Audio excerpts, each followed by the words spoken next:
Bueno, estamos acá en un programa más de segmentos, un programa de geopolítica pura y dura. Bueno, como sabes, hemos estado ausente un tiempo en vista de algunas situaciones personales, laborales y académicas, en vista de que, como ustedes saben, mi carrera profesional también me demanda, ¿no?, un tiempo para dedicarme a algunas situaciones formativas y laborales. Pero siempre hay espacio navegante para ti. Entonces, navegante, este es un tema que ya lo tenía pendiente por solicitudes de algunos navegantes. Entonces, navegante, le entramos de una vez al ruedo, ¿no? Vamos a hablar ahora de la OTAN, específicamente. ¿No? Está de moda la OTAN, ¿no? Está de moda, claro, está presente en casi todo el mundo, ¿no? ¿Qué es la OTAN? No se puede preguntar. Básicamente, ¿para qué sirve? ¿Por qué se creó? ¿No? ¿Para qué se creó? ¿Cuál es su función? ¿Sirve? ¿No sirve? ¿Es beneficiosa para el mundo? ¿No lo es? ¿Conviene que exista o no conviene? Entonces, esas, digamos, respuestas las vas a tener tú, navegante. Tú las vas a tener luego de algunas, digamos, datos que yo te voy a dar. ¿Ya? Listo. Entonces, ¿qué es la OTAN? Si revisamos en la computadora, revisamos en nuestros apuntes, revisamos en nuestro, de repente, libros de respuestas, en nuestro baúl de conocimientos, vamos a encontrar que la OTAN es básicamente la organización del Tratado del Atlántico Norte, ¿no? ¿Pero qué es en realidad? Es una alianza política y militar que se fundó el 4 de abril de 1949, ¿no? ¿Y cuál era su objetivo? Pues garantizar la seguridad, la libertad de sus miembros. Inicialmente fueron 12 miembros, ¿no? Pero su finalidad, digamos, específica era, pues, como le dije, garantizar la libertad y la seguridad, ¿no?, de todos sus miembros por medios políticos y militares, promoviendo valores puramente democráticos, navegante, ¿no? Entiendas eso como una situación de libertad máxima, ¿no?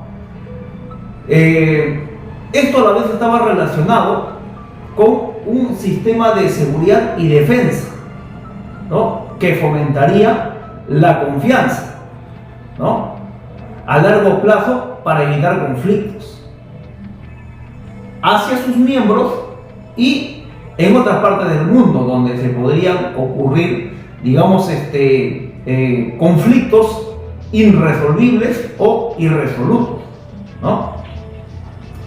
Entonces, esta situación de evitar conflictos graves, prevenir, mitigarlos y evitar los que ocurran con toda la salvajada que ocurre, ¿no?, en nuestros días, en los años anteriores, en las décadas anteriores, en la historia de nuestro mundo, ¿no?, que se ha visto tan plagada de guerras y conflictos. Entonces, hace bien que exista la OTAN, por supuesto, hace bien que exista, que nazca una organización con estos, digamos, deseos, con estas finalidades y funciones tan puras, nobles, ¿no?, para el buen funcionamiento, la paz mundial, ¿no?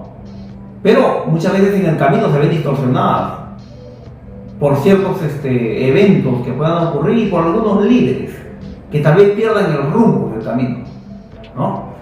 Estamos hablando ahora de la OTAN. Tú me puedes decir, sí, navegante, pero también existen otras organizaciones, han existido otras alianzas en el pasado que han cometido tales y cuales cosas. Exactamente, navegante. No estoy justificando nada, no estoy apoyando nada, ni tampoco estoy en detracción, ¿no?, o destrucción de alguna organización, sino que estamos hablando ahora de la OTAN.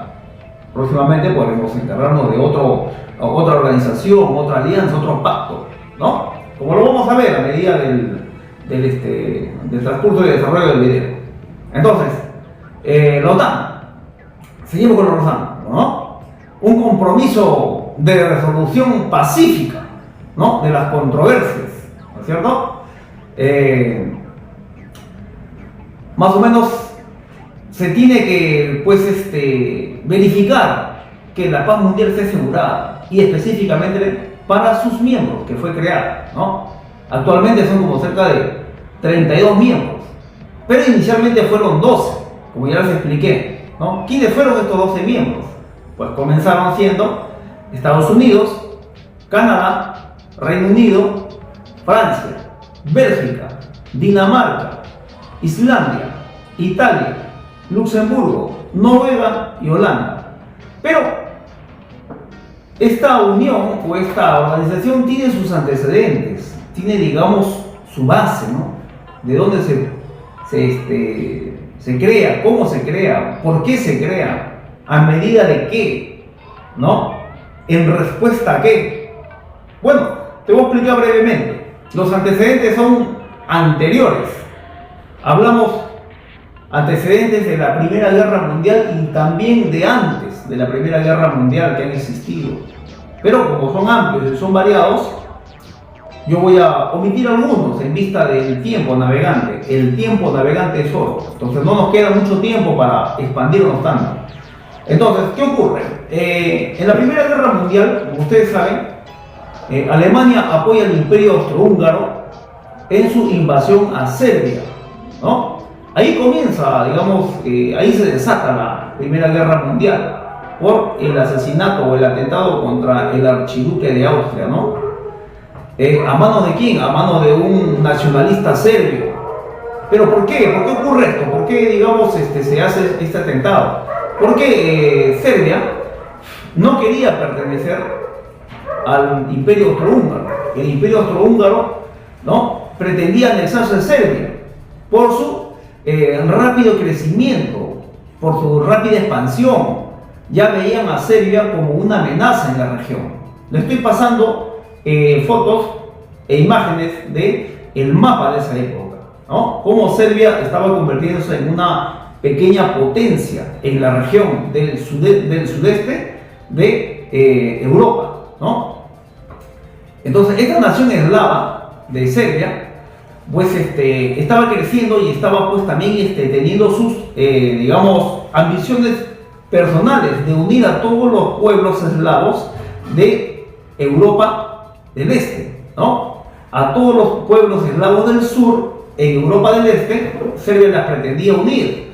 Entonces, ¿quiénes estaban ahí? Estaba Croacia, Eslovenia, Montenegro, Macedonia, Bosnia y Herzegovina, ¿no? Kosovo, Albania. Estos países eran básicamente países eslavos del sur. Y Serbia pretendía reunificarlos en una sola nación, que posteriormente, más adelante, se unirían, ¿no? Formándose el país de Yugoslavia.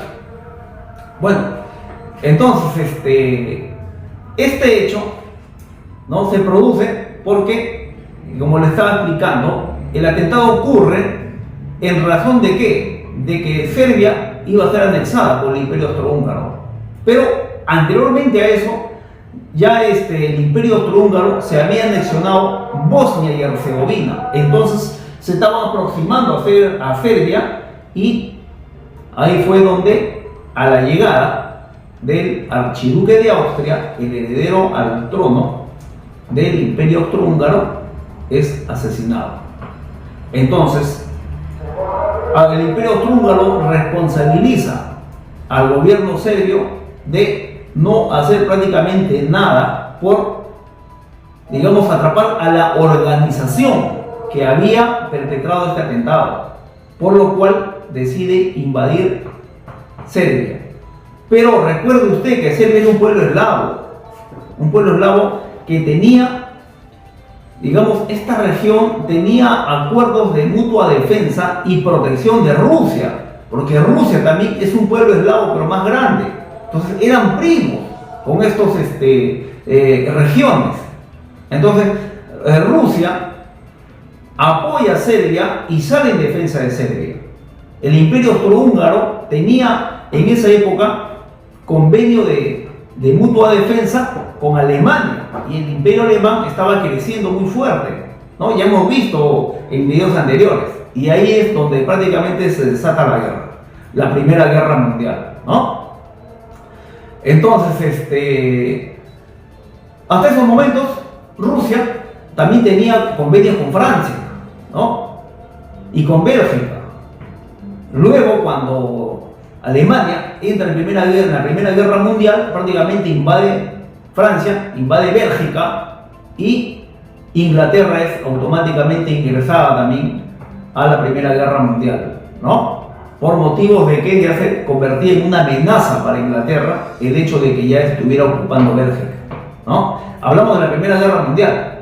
Entonces, al ver que Alemania se convertía en una amenaza para sus intereses políticos, geopolíticos, comerciales, económicos y militares, es que ingresa Inglaterra y prácticamente se desata una guerra completa. Entonces, la Primera Guerra Mundial es un video que próximamente lo vamos a hacer. Pero así comienza este asunto, ¿no? De la OTAN. Entonces, luego de esto, cuando termina la guerra, la Primera Guerra Mundial, como ustedes saben, los imperios centrales pierden la guerra, ¿no? Porque se habían aliado el Imperio Alemán, el Imperio Austrohúngaro y el Imperio Turco-Otomano en esta guerra. Como le digo, es un tema amplio que lo vamos a poder ver en otro video. Entonces, esta Primera Guerra Mundial termina con el pacto la firma del Tratado de Versalles, ¿no?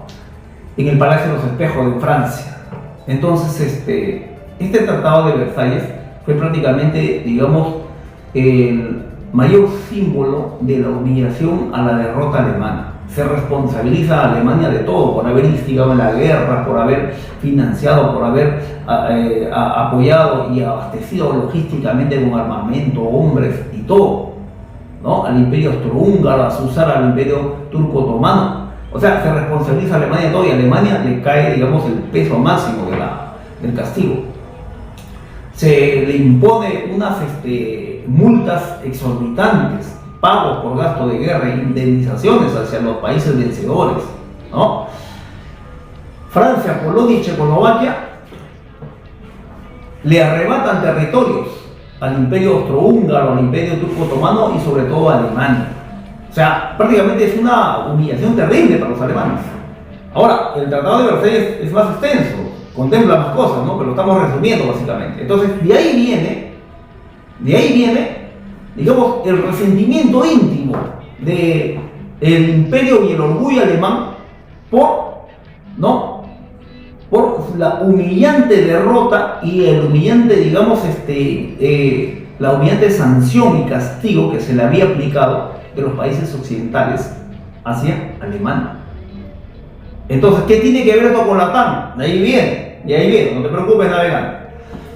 Entonces, esto hace de que en Alemania crezca ese resentimiento. Han visto ustedes la historia de Hitler, ¿no? Que peleó también en la Primera Guerra Mundial como soldado raso. También ellos culpan, por una parte, la corrupción de sus líderes en el país, de sus políticos, por haber firmado el pacto, el Tratado de Versalles, y por haber de repente abandonado la guerra tan rápido, por haberse dejado derrotar en vista de que los alemanes, que era un ejército poderoso antiguamente, había sido por el Imperio de Prusia, ¿no?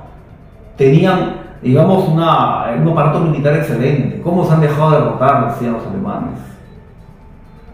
Luego de eso, Hitler asciende al poder, esa es otra historia, y comienza una carrera armamentística enorme, ¿no? En silencio, muy calmado, comienza a aumentar la capacidad militar de su país, desconoce y niega el Tratado de Versalles, y luego ¿qué ocurre? ¿No? Ya sabemos, la Segunda Guerra Mundial. ¿Por qué ocurre la Segunda Guerra Mundial? Básicamente porque Alemania desconoce el Tratado de Versalles y tenía toda la situación esta de la derrota anterior, la secesión de territorios, la aplicación de multas, de sanciones, ¿no? Entonces, Alemania invade nuevamente a los países que lo habían derrotado en la Primera Guerra Mundial, ¿no? Pero lo hace con una fuerza y un odio terrible, ¿no es cierto? Entonces, estos antecedentes te sirven para que tú sepas cómo nace la OTAN, de dónde nace. Entonces, mire, al comienzo de la Segunda Guerra Mundial, Alemania derrota a los aliados europeos bien rápido. Mira este dato, navegante, ¿eh? A Noruega la derrota en 60 días. A Francia, que era básicamente una potencia en ese momento, que debía ser una potencia de contención, hasta inclusive no debería haber sucedido, pero es derrotada así humillantemente por Alemania en 46 días. Bélgica, derrotado en 18 días. Polonia, en 17 días. Yugoslavia, en 17 días. Grecia, en 12 días.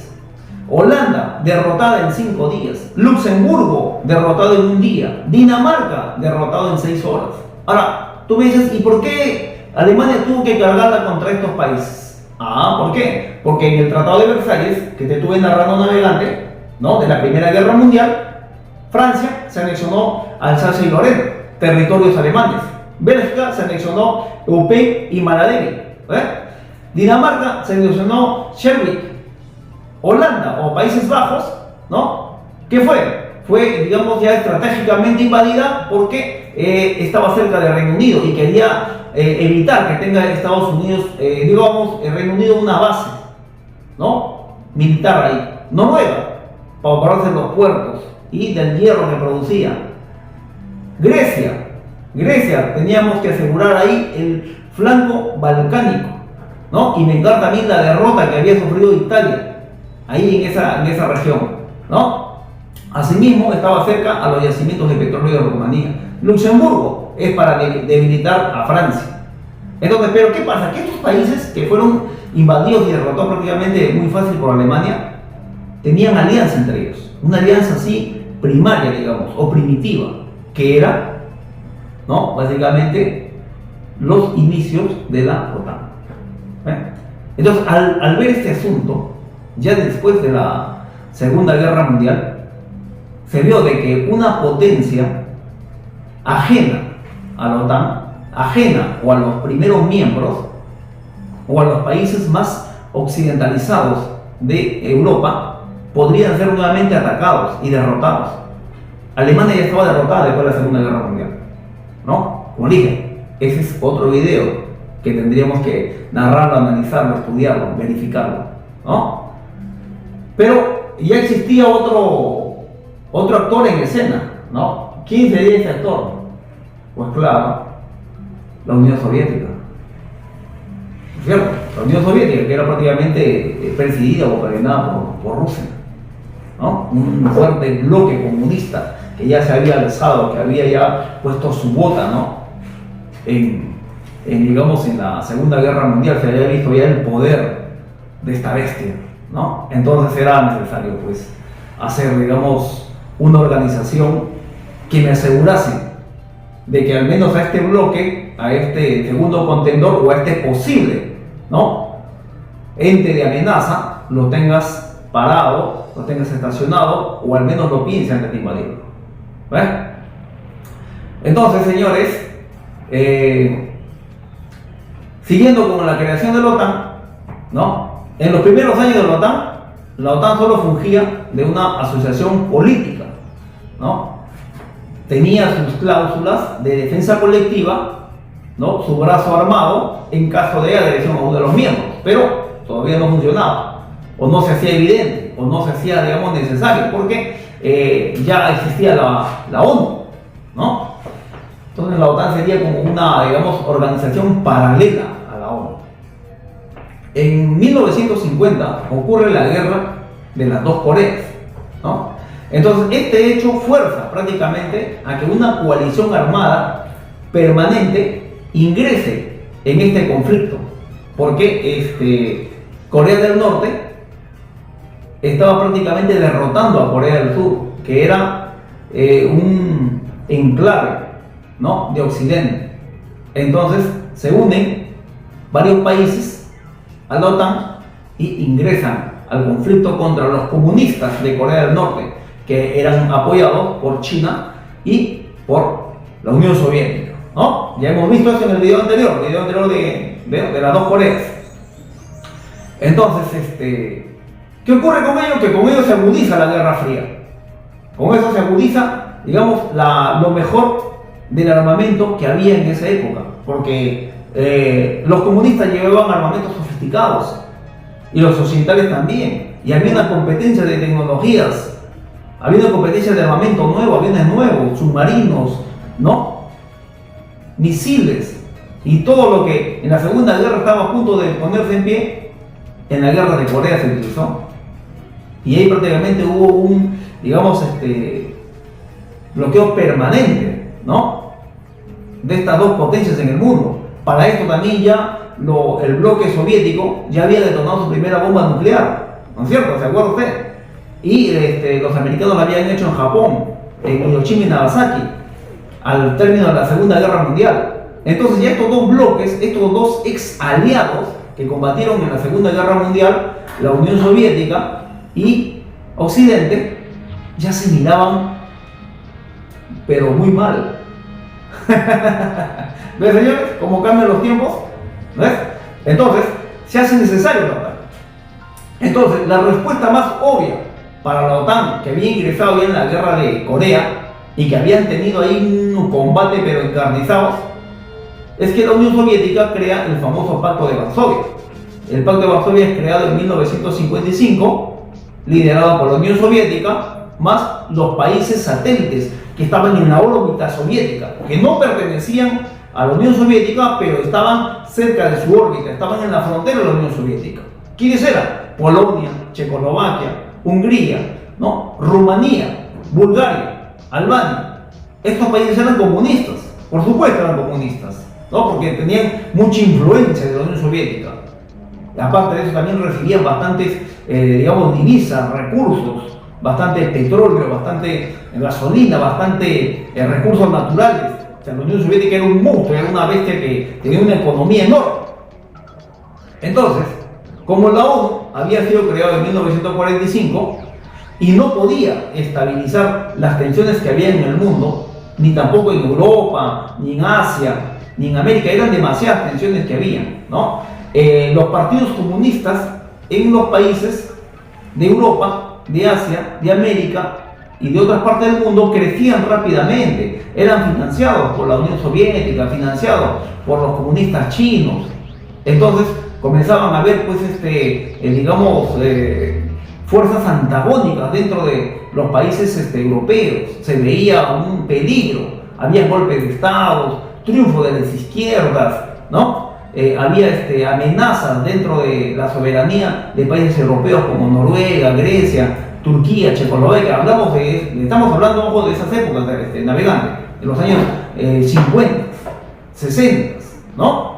El famoso golpe de Praga, ¿no? El bloqueo de Berlín, donde tampoco se dejó prácticamente casi aislado a Berlín. El bloque, digamos, comunista, ¿no? Tuvieron que tener un puente aéreo, los occidentales, los capitalistas, para poder atender las necesidades. Se creó el muro de Berlín, ¿no? Se dividió las dos Alemanias en la RFA y en la RDA, ¿no? La República Federal Alemana, controlada por los capitalistas, y la República Democrática Alemana. Miren ese nombre, ¿eh? República Democrática Alemana, controlada por los comunistas. ¿Ves? La RDA. Alemania se partió en dos, ya saben, después de la Segunda Guerra Mundial. Bueno, entonces, estas protestas, o estos, digamos, reclamos, en el Consejo de Seguridad de la ONU, que eran reuniones extensas que hacían los países, eran muchas veces vetadas. Los reclamos de Estados Unidos la vetaba Rusia, la vetaba China. Los reclamos de Rusia y de China las vetaba Francia, Inglaterra, Estados Unidos. Era una pelea de nunca terminar en estas reuniones.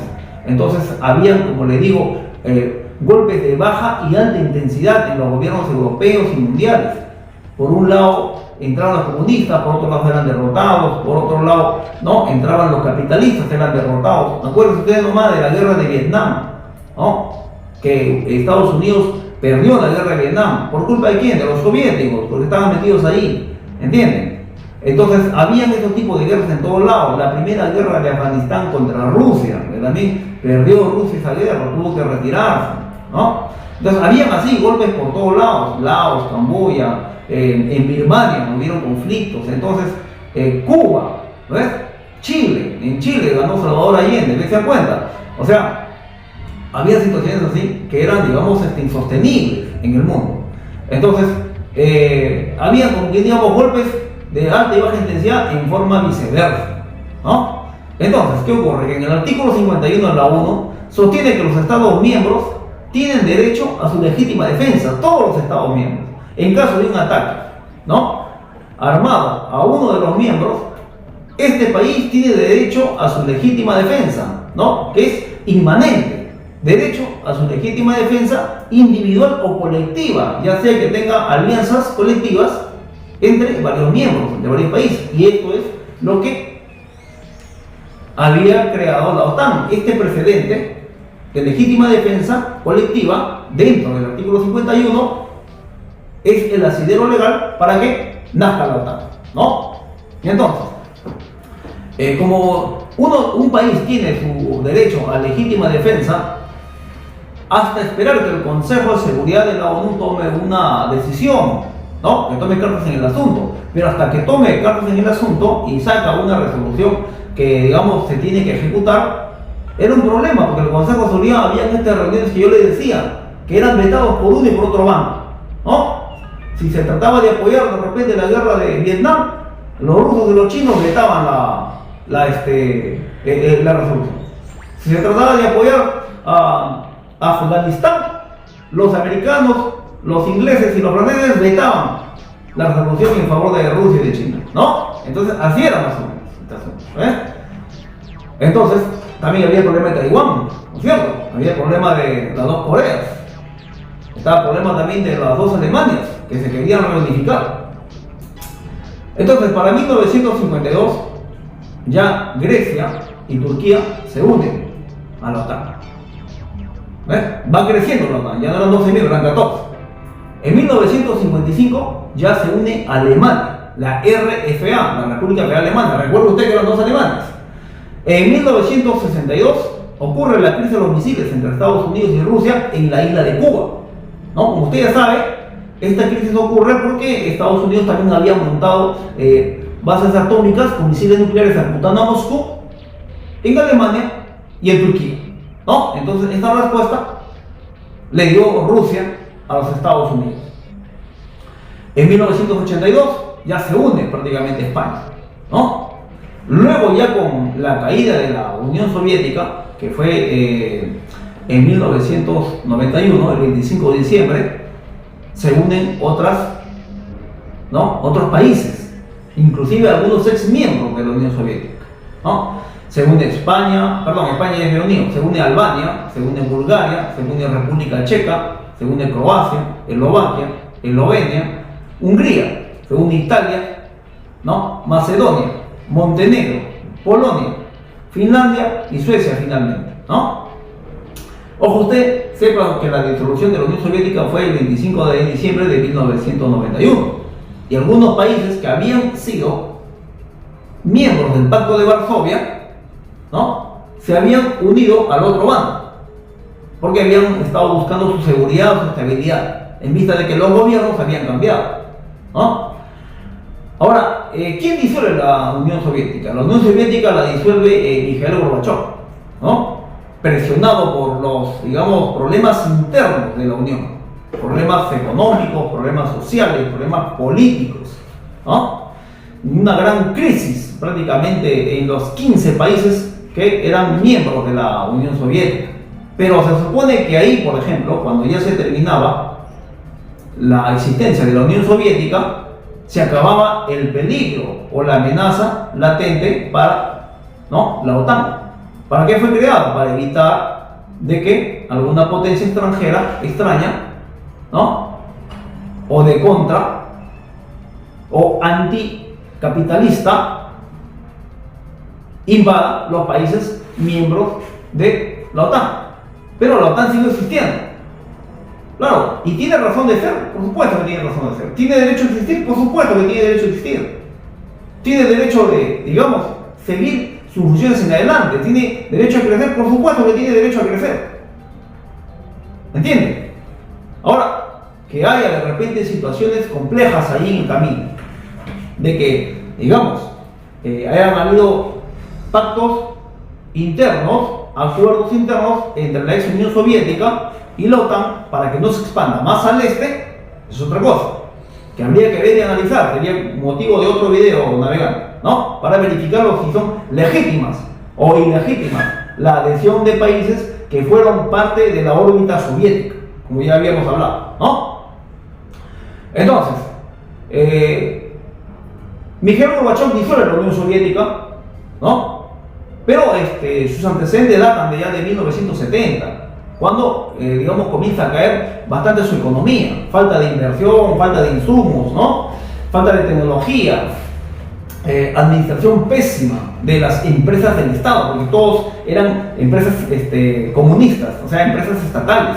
Recuerde usted que en esa época todo era controlado por los gobiernos, no había capital privado, ¿no? Pero esta, digamos, falta de visión al futuro, esta falta de, digamos, de administración seria o, digamos, de hacer crecer una empresa cuando es estatal, provocó, digamos, bastantes fallas y otros motivos más, ¿no? También hubieron reformas políticas, reformas sociales que le dieron mucho más, digamos,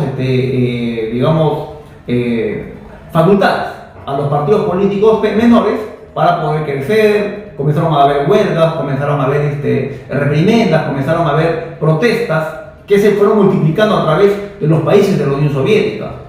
Y se comenzó a ver las debilidades, la falta, digamos, a veces de cosas que ya habían y que se sabían, pero no se manifestaban. Entonces comenzó a agudizarse, ¿no? En el año 85 hubieron reformas políticas, más reformas económicas, se instaló la perestroika y terminaron, como quien dice, de resquebrajar a la Unión Soviética, ¿no? Pese a que tenían bastante recursos, bastante divisas, tenían gas, tenían petróleo, ¿no? La guerra de Afganistán, que fue en esa época entre Rusia y Afganistán, ¿no? También debilitó bastante porque se destinó enormes fondos estatales hacia la guerra de Afganistán, ¿no? Nunca, por ejemplo, la Unión Soviética, que era principalmente Rusia, el país de Rusia, nunca dejaron, digamos, la empresa militar, nunca dejaron de abastecer de ingente cantidad de economía hacia la creación de nuevos aparatos bélicos, ¿no? Eso nunca, la empresa, digamos, el arsenal militar nunca fue parado en la época de la Unión Soviética, ni tampoco ahora, ¿no? Como le dije, en la Unión Soviética eran 15 países que estaban conformados por, primero, Rusia, Bielorrusia, Estonia, Letonia, Lituania, Moldavia, Ucrania, Georgia, Armenia, Azerbaiyán, Turkmenistán, Kazajstán, Uzbekistán, Kirguistán, Tayikistán. Yo le estoy pasando en este momento la foto de los países que han estado haciendo miembros de ellos, ¿no? Para esa época, cuando se disolvió la Unión Soviética, como le dije yo, en 1991, ¿dónde estaba Vladimir Putin? Vladimir Putin era un simple comandante que estaba destacado en la base de Dresde, en Alemania. Era un agente de enlace, un agente secreto de la KGB. La KGB es el similar a la CIA, ¿no? La agencia de contraespionaje soviético que estaba anclado en Europa del Este, ¿no? Y también en el mundo, porque también estaban metidos en Estados Unidos, estaban metidos también en Europa, en Alemania, en Francia, estaban metidos en Reino Unido, estaban metidos en Dinamarca, en Suecia, en Noruega, en todos los países, en todas las potencias. Pero esas potencias también tenían agentes en la Unión Soviética, claro que tenían, esos agentes fungían de embajadores, del cuerpo diplomático, que estaban dentro de esos países, agregados militares. ¿Qué creen ustedes que hacían los agregados militares? ¿Solamente se sentaban en su escritorio y escribían? No, ellos salían a hacer trabajo de campo, ¿entiendes? Se mezclaban con la gente, conseguían ahí personas que les puedan ayudar, que le den información, pagaban, sobornaban, ¿ves? Y cuando era necesario también tenían que deshacerse de algunos obstáculos en el camino, ¿no? O sea, eso había en esa época. Entonces, Vladimir Putin estaba en esa época en Dresde, trabajando como agente de enlace en la Stasi, en la policía política de Alemania, de la RDA, en esa época de la Alemania que era Alemania comunista, ¿no? Y bueno, seguimos, señores, con la OTAN. Luego de la caída de la Unión Soviética, la OTAN siguió en función, ¿no? En 1991 y 90, en el 90 y 91 ocurre pues la invasión de Kuwait por el famoso presidente de Irak, ¿no? Saddam Hussein. Ahora, pero también esto tiene, digamos, su asidero, ¿no? O sea, cualquier loco no invade así un país, cualquier loco no invade un territorio, cualquier loco no se quiere enfrentar a potencias extranjeras, porque saben que estos territorios eran protegidos, abastecían de petróleo a Occidente, ¿no? Entonces, ojo acá, navegante, que estamos en la OTAN, ¿ya? No estamos en la disolución de Rusia, en la Primera Guerra Mundial, en la Segunda Guerra Mundial, ni en la creación de la ONU. Estamos en la OTAN, estamos haciendo un balance biográfico de el crecimiento, nacimiento, crecimiento, vida de la OTAN, ¿no? Entonces, en la Guerra del Golfo, Irak en ese momento era un país basista, ¿ya? ¿Qué había pasado? Que había ocurrido un golpe de Estado en Irak en 1968 por parte de extremistas nacionalistas, comunistas muy pro-árabes. Estos señores se denominan basistas, son, digamos, sus siglas en del idioma iraquí, ¿no? En 1979 asume la presidencia Saddam Hussein de Irak. Entonces estamos haciendo una breve reseña cómo ocurre la guerra de la OTAN contra Irak, ¿no? En 1990 y el 91. Entonces, luego de la revolución iraní en 1979, ocurre también la revolución iraní, donde en Irán el Shah de Persia es derrocado y asume la presidencia, ¿no? Digamos, otra administración islámica, ¿no? De corte radical, extremista, islámica, ¿no? De etnias chiitas. Pero Irak era de etnia sunita, ¿no? Estamos hablando ya de diferencias. ¿Por qué existe Irak y por qué existe Irán? ¿Por qué no son dos países iguales y los dos son árabes, los dos son musulmanes? Es que las etnias que hay en Irak son sunitas y las etnias que hay en Irak son, ¿no?, chiitas. Ahora, ¿cuál es la diferencia de estos dos? Es porque unos son seguidores de Mahoma y otros son seguidores de el yerno de Mahoma. O sea, hay dos facciones ahí dentro de la historia, digamos, de Mahoma y del dios Alá. ¿Entienden? Hay dos facciones, unos son chiitas, otros son sunitas. Ya hemos explicado anteriormente en los videos navegantes, ¿ah? Entonces ocurren fricciones religiosas, políticas, ¿no? Económicas, diplomáticas entre Irán e Irak, y comienza una guerra entre estos dos señores. Al comienzo, Irak es apoyado por Estados Unidos y por el bloque capitalista, y prácticamente por la OTAN. Es financiado con armas, con dinero, con tecnología, con asesores militares. ¿Para qué? Para derrotar al nuevo gobierno que se había instalado en Irán, porque el Shah de Persia era un aliado de Occidente. Al haber sido derrotado y asumido una nueva postura gubernamental en Irán, haber traído un nuevo gobierno ya fundamentalista, como ya les dije, ¿no? Había entrado un gobierno anti-imperialista. Entonces, Irak es apoyado por los países occidentales, y prácticamente luego de 8 años de cruenta guerra, Irán e Irak terminan con la guerra, con una, digamos, una derrota, ¿no? Una derrota para Irán, pero con sabor a empate. Lo dejan ahí, ¿no? Entonces Irak se sentía pues muy confiado de haber tenido los favores de Occidente, ¿no? Por haber ayudado a derrotar a Irán, ¿no? Entonces a Irán, ¿qué hicieron? Lo bloquearon, lo pusieron como un miembro más del eje del mal, le hicieron sanciones contra Irán, ¿no? Entonces, ¿qué pasa? Que Kuwait, la provincia de Kuwait, había abastecido también con dinero, con recursos para apoyar la guerra de Irak contra Irán. Terminado la guerra, ya Kuwait le exige y le solicita que le devuelva los fondos prestados, ¿no? Ojo que también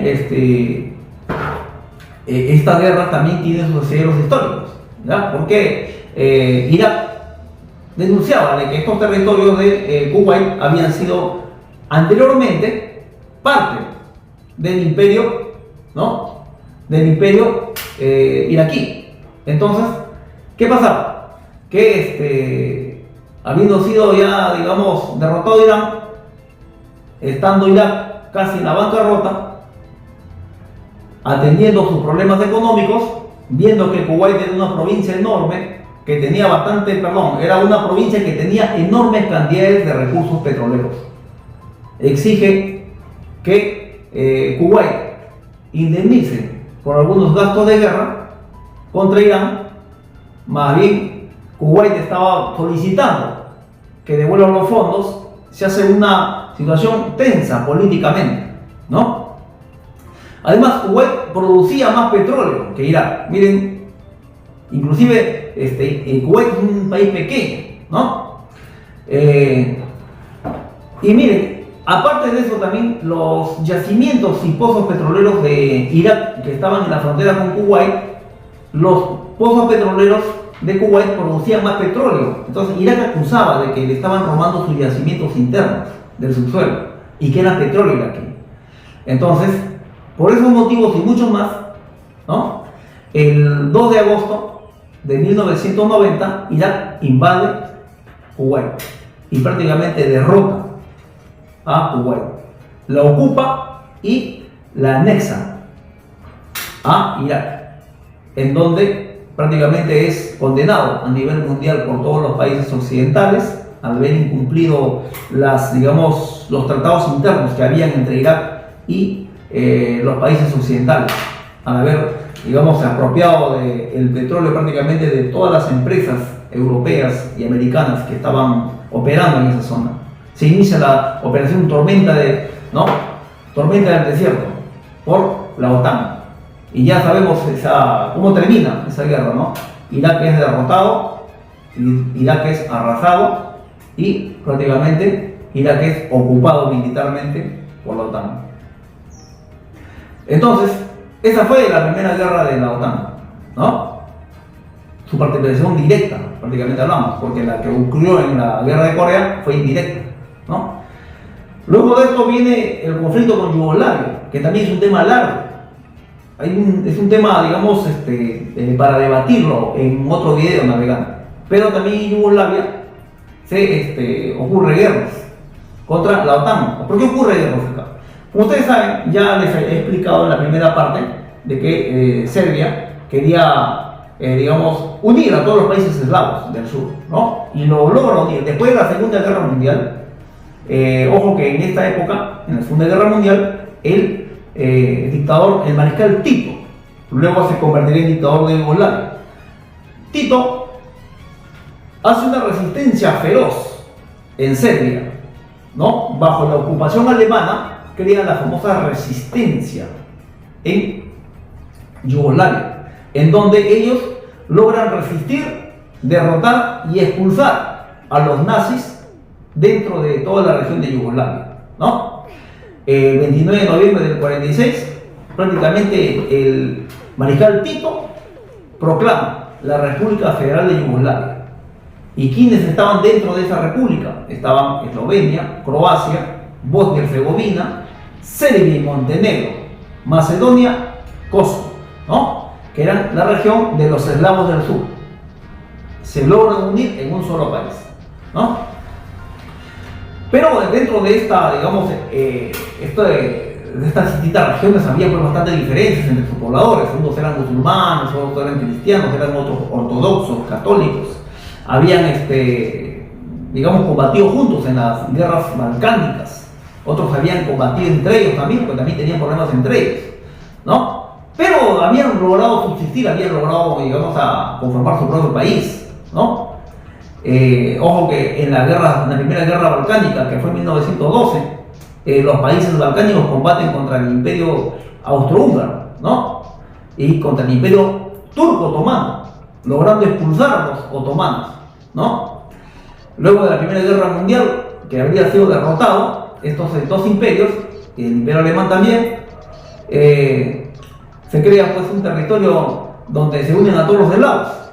Pero después viene la Segunda Guerra Mundial, ¿no es cierto? En la Segunda Guerra Mundial, Hitler decide invadir Yugoslavia. ¿Por qué? Porque sí o sí Serbia se estaba convirtiendo en una piedra en el zapato para todas las potencias europeas. Tanto para los capitalistas, como para los comunistas, como para los fascistas, como para los nazis. ¿Por qué? Porque era un país o una región en donde sí o sí había bastante nacionalismo, había bastantes líderes militares, había gente que, digamos, fomentaba, ¿no? Fomentaba el crecimiento de Serbia, el crecimiento político, militar, social, cultural, ¿no? Dándole identidad a todos los eslavos del sur. Entonces, ¿qué ocurre? Que ya después de la Segunda Guerra Mundial, ya llegando a los años, digamos, 80, después de la muerte del mariscal Tito, ¿no?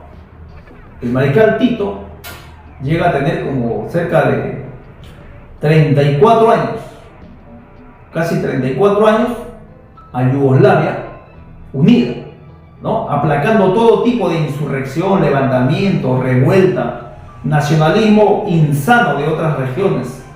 No lo dejaba crecer, mantenía una estabilidad económica. Algunos pobladores yugoslavos, que hasta actualmente están vivos y viven en diversas partes de Europa, manifestaban ellos que la vida era buena en Yugoslavia, que era demasiado, digamos, tranquila. A ellos no les interesaba si uno u otro yugoslavo era musulmán, o era ortodoxo, o era laico, ¿no?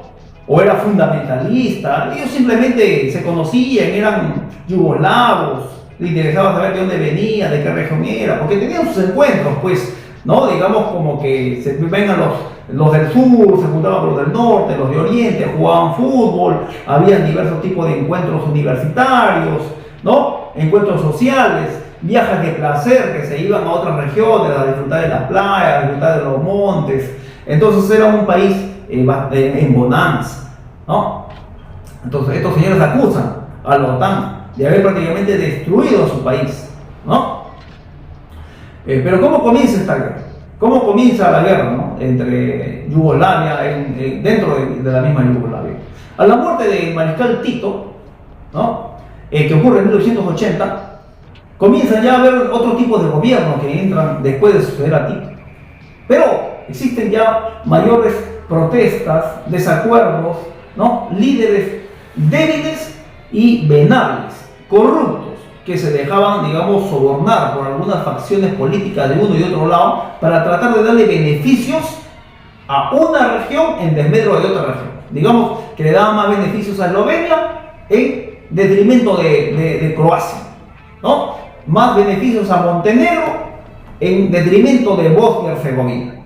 Uno de los causantes fue también los demasiados beneficios que se le dio a Kosovo. Y cuando lo reprimieron, estalló la famosa, digamos, rebelión, huelga, protestas en Kosovo, ¿no? No se supieron controlar por estos líderes, el país comenzó a entrar en caos. Luego de más o menos unos 10 años, en 1991, Croacia y Eslovenia se declaran independientes. ¿Cómo se declaran independientes dos regiones de un país? ¿Cómo es esto posible? Financiados por potencias extranjeras que asusan a los políticos de turno para que se independicen, para que hagan un referéndum interno y digan: yo quiero ser independiente. Ganó más del 50% más uno y declaramos a una región del Perú, Arequipa, a Trujillo, a Loreto y a Tacna independientes por la voluntad de su propio pueblo. Y encima estas potencias extranjeras que financian estas, digamos, estas pseudoelecciones dentro del país las reconocen como repúblicas independientes. Y a la vez que las reconocen como repúblicas independientes, le doy toda mi protección y mi apoyo y financiamiento para sus actividades como nueva república. ¿Se dan cuenta? ¿Y por qué ocurrió esto con Yugoslavia? ¿Por qué, digamos, la cercenaron a Yugoslavia? Porque Yugoslavia en esa época ya comenzó a ser una piedra en el zapato para las potencias del momento. Como ya la Unión Soviética había caído y Yugoslavia era una parte, digamos, importante en esa región, era como un estado de amortiguamiento, de contención, un estado tapón entre el bloque comunista y el bloque capitalista, ¿no? Ya no era necesario. Pero sin embargo, Yugoslavia mantenía un régimen económico socialista. No permitía que entraran, digamos, empresas privadas a explotar y desmedrar el país. Tenía su propio gobierno, que el mariscal Tito lo había sabido, digamos, manejar con mano dura. y había una identidad, ¿no? Entonces comienzan a ocurrir los pequeños conflictos entre las nuevas repúblicas sublevadas. ¿De dónde sacaban armamento? ¿De dónde sacaban dinero para, digamos, sublevarse, para declararse independientes y encima todavía enfrentarse a las Fuerzas Armadas de Yugoslavia, que prácticamente eran, digamos, las Fuerzas Armadas de Serbia, porque era el país o la región más poderosa de esta región, ¿no? Ocurren apariciones de grupos armados, el Frente de Liberación de Kosovo, el Frente de Liberación de Eslovenia, ¿no? Entonces ocurren guerras encarnizadas. ¿De dónde sacaban armamento estos señores? ¿Quién los financiaba? ¿Quién les entregaba? Acusan de que por la disolución de la Unión Soviética quedaron bastantes almacenes de armamento en manos de generales corruptos y estos vendieron a estas facciones y a estos grupos terroristas. Puede ser posible, pero también llegó de otro lado navegando. Eso para que te lo quede bien claro navegando, ¿no? Potencias extranjeras que financian la disolución, el desmembramiento, el cercenamiento de un país constituido. ¿Y qué terminaron? Terminaron enfrentándose entre hermanos, entre eslavos, ¿no? Provocado por la corrupción. Libérate que te voy a financiar. Contrata tu propio ejército, págales. ¿De dónde sale dinero navegante? ¿No? El país prácticamente se sumió en una guerra interna en Yugoslavia. Se envían tropas al conflicto. De 1991 a 1995, guerra entre Croacia y Serbia. Macedonia también se declara independiente, que estaba al sur, en 1991. En 1992, Bosnia y Herzegovina también se declara independiente. Otra guerra. Por todos los flancos, por todos los frentes, ¿no? Y luego de esta guerra de Bosnia y Herzegovina contra Serbia, contra Croacia, dos frentes, horror y masacres en medio de las guerras y algunos que fueron aumentados en su, digamos, exposición al mundo, ¿no? Una guerra, un conflicto que había entre, digamos, entre terroristas, entre separatistas contra las fuerzas del orden, le hicieron pasar como si fuera una masacre. Tal vez en algunos casos hubo navegante. Se pasaron muchos videos, muchas fotos de gente masacrada, de gente inocente que también no se puede negar que hubo en el medio. Y la ONU trató de impedir que esto ocurriera. Al no poder impedir la ONU, entra la OTAN en el año 1994 y se genera una batalla entre prácticamente Serbia y la OTAN. Porque Serbia era la agresora, Serbia era la, digamos, el eje del mal, el que quería mantener prácticamente al país unido, el que no quería permitir que las demás provincias se rebelaran o se sublevaran o se independizaran. ¿Por qué? ¿Qué había detrás de todo esto? ¿Por qué ya no servía Yugoslavia? Que habían intereses ahí. ¿Por qué hay una base militar ahora, casi la más grande de Europa, en Kosovo, en una región de Yugoslavia? ¿No? ¿Qué recurso natural habrá ahí para que tengas una base militar de la OTAN enorme? Bueno, adelante, las cifras. Aproximadamente 100.000 muertos. 2 millones de desplazados. En 1996, la OTAN prácticamente fuerza a un alto al fuego y al fin de la guerra, ¿no? En 1998, Serbia y Kosovo prácticamente se hacen ingresar a la OTAN en desmedro de la Yugoslavia. O sea, prácticamente desaparece un país. Entonces, ¿fue justificada la guerra de Kosovo? Puede ser que sí. ¿No fue justificada? Puede ser que no. Pero fue la segunda guerra de la OTAN. Se acusa a la OTAN de haber destruido y desmembrado y se responsabiliza a la OTAN de más de 5.000 muertos en más o menos 60 días de bombardeos con aviones de la OTAN. Pero ojo que Serbia le dio respetable defensa. También destruyeron aviones y al avión invisible de Estados Unidos. Claro, hubo un combate encarnizado. Las Fuerzas Armadas de Yugoslavia prácticamente tenían armamento ruso. Con ese armamento ruso se hizo frente. Ahora, tampoco, cuando era Yugoslavia, tampoco Yugoslavia estaba, digamos, a merced de los soviéticos, no señores. Pero tampoco Yugoslavia estaba a merced de la OTAN. O sea, era un estado como quien dice, rebelde para las dos facciones. No estaba ni siquiera inscrito en la ONU. Era parte de los estados no alineados, que no creía en la ONU, no creía en la OTAN, tampoco en los soviéticos. Entonces, cuando se disolvió la Unión Soviética, ya no había necesidad de una Yugoslavia. Bueno, seguimos. La tercera guerra de la OTAN, la guerra de Afganistán, luego del ataque del 11 de septiembre a las Torres Gemelas, ¿no? Como ustedes ya saben, navegante, ocurrió el atentado contra los Estados Unidos, donde se atentó contra el Pentágono y contra las Torres Gemelas, ¿no? En la que aviones se estrellan contra el World Trade Center, ¿no? De Nueva York, y un tercer avión se estrella contra el Pentágono. El saldo, casi 3.000 muertos, 2.977 muertos. Se responsabiliza, ¿no?, a una red extremista y fundamentalista de Afganistán, el famoso Al-Qaeda, que traducido al español quiere decir la base, ¿no?, liderada por Osama Bin Laden. Entonces, entra en conflicto Estados Unidos, que, digamos, llama el artículo 5 de la OTAN, defensa colectiva y mutua entre sus miembros en ataque de uno, y toda la OTAN ingresa en Afganistán con la siguiente finalidad, ¿no? Número uno, derrotar prácticamente a el gobierno talibán que estaba, digamos, anclado en Afganistán. Recuerda usted que en esa época, en el 2000, en el 2001, claro, cuando ocurrió este atentado, en Afganistán existía un gobierno talibán.